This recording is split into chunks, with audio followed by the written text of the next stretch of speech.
زه د لومړي نمبر زون د رسیزوال په صفت د افغانستان ټول مسلمان ولس ته خاصتا په شرقي زون کې چې هغه د نورستان او کونړ او د ننګرهار ولایتونه دي زه ټول ولس ته ډاډ ورکوم چې د دوی سرحدي بچي لله الحمد د پخوا په پرتله نن ښه تجهیز شوي دي، ښه تعلیم او تربیه لیدلې ده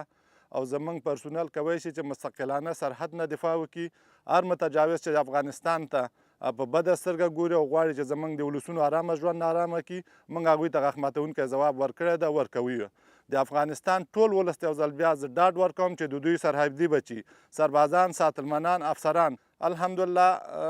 عالي او اسلامي مورال لري او دوی کولی شي چې د افغانستان د سرحد نه مستقلانه دفاع وکړي څنګه چې کړې ده. افغانستان زموږ د موږ د افغانستان یو، په افغانستان باندې موږ سر ورکړی، زموږ ورونو قرباني ورکړې ده، موږ به د هغوی قرباني په نظر کې نیسو. چون ائتلافي ځواکونه په افغانستان کې یي که